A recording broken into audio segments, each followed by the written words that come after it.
everyone, and welcome to today's video for Crafty Cafe. We'll be making a Christmas card in preparation for Christmas in July. We'll be showcasing some Lawn Fawn gear and MFT. Now, all I've used for this card today is some gold foil. I do have some vellum and white cardstock and a white top folding base and some striped gold foiled designer series paper from Teresa Collins. Now, some of the Lawn Fawn gear today is the Merry die. That's the one that we'll be using for the gold foil cardstock. And then also the Cheery Christmas from Lawn Fawn. It's got the most amazing, cutest little critters and reindeer and some gorgeous stamp sets as well.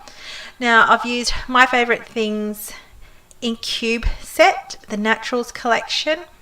Very handy to have, especially if you don't have a lot of inks and storage capabilities. The cubes are perfect. Now, also this MFT stitched basic edge, I've used the straight one, and that's the one I'll be using on the vellum cardstock just to add some detail. And this brand new Lawn Fawn fancy scalloped rectangle stackables die as well.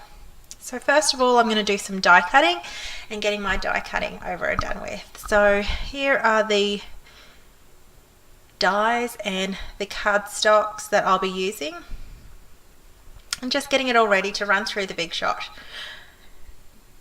Now, once I've run them through the Big Shot, I'm going to be stamping and die cutting and getting it all ready just to adhere down. It's a pretty quick, easy card, really.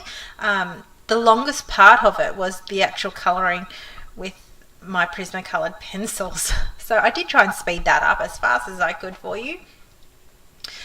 So what I've done is, because it's got the fancy scallops around the edges, I've just got a pin and I'm just going to basically help pierce the rest of those circles out.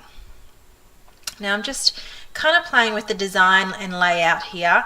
Now with vellum, I find it's easier to fold around the actual card base, so you're not seeing any sticky with the glue or anything like that. It can warp the vellum.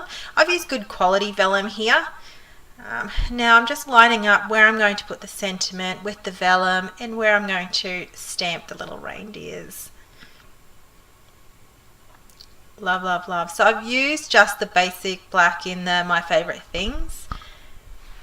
It's really, really good for Copic, pencils, watercoloring. It's actually an all good range of ink to have in your stash. So I've just used it. It stamps really well. I only needed to do that once. I prepared it in my Misty just in case, but I didn't need to. So all I'm using now is just some coloured pencils, which I'll list in the supplies and description in the YouTube and my blog. If you head over to my blog, joherbert.com. And I really just took my time. I really sped this up fast because I thought it's a bit boring. And this is the first time I've actually used my Prismacoloured pencils. I only just got it in the mail this week. I've never used it before. I've seen a lot of card makers use it on instead of Copic and just another colouring medium. The thing I find with this, it blends really well. You can add different layers of coloured pencils and you can really blend them out. I've seen people use like blending stumps in the blending formula. I think it was like Dove. I've seen the Dove solution. And look, I really want to give that a go too, but I really wanted just to play with my pencils and just colour in today. I like the flexibility of the blending it can give. The cardstock that I've used is Express It blending cardstock, only because I wanted to colour in with my pencils and I wanted to have the best advantage I can when blending. This is like an ultra smooth cardstock, so it was easy to blend as well. I'll have to try it on my other just plain white cardstock and see if it has the same effect.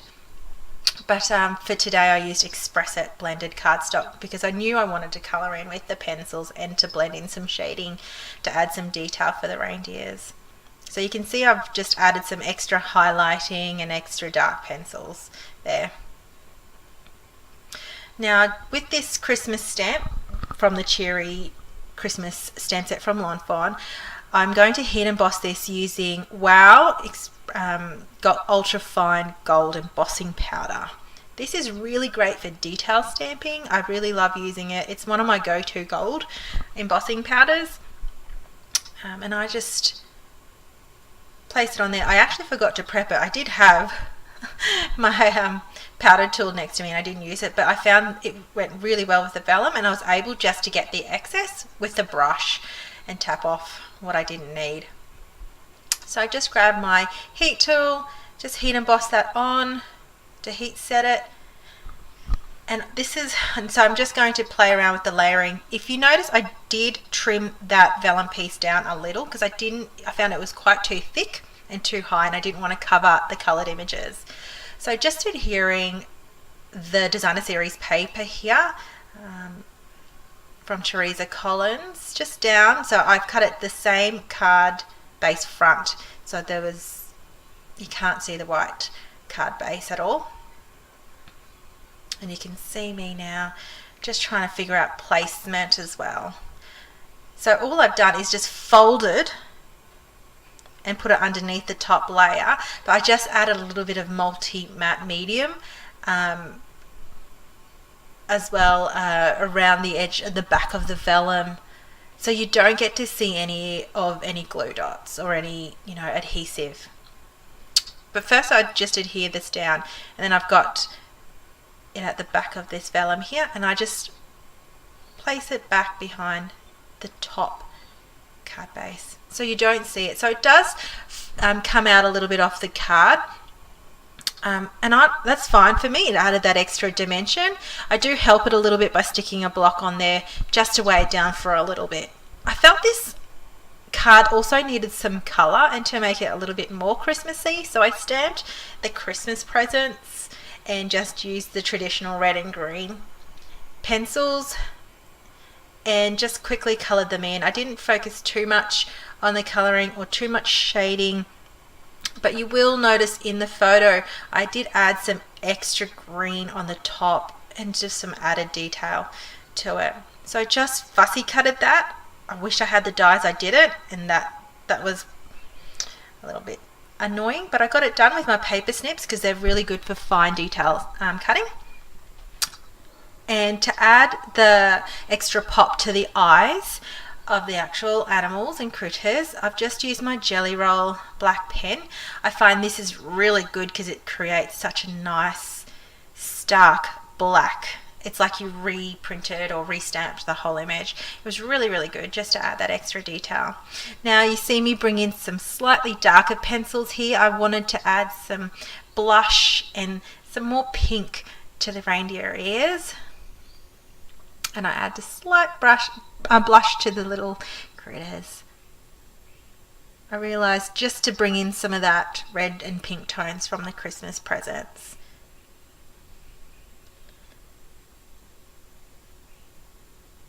I really like the flexibility of these pencils. These are great. Like, I cannot talk about this enough. I was really super impressed with this range and these pencils. I know it's been used by many, many crafters around the crafting world, but I was so glad I invested into them. So there's my overall card. There wasn't much to it. As I said, the longest part was the colouring in, but I really enjoyed making it and going with the Christmas theme to prepare for Christmas in July. So I hope you liked today's card, and it's for Crafted Cafe. Don't forget to follow my social media forums and leave a comment and like. That would be much appreciated. Happy paper crafting. Bye.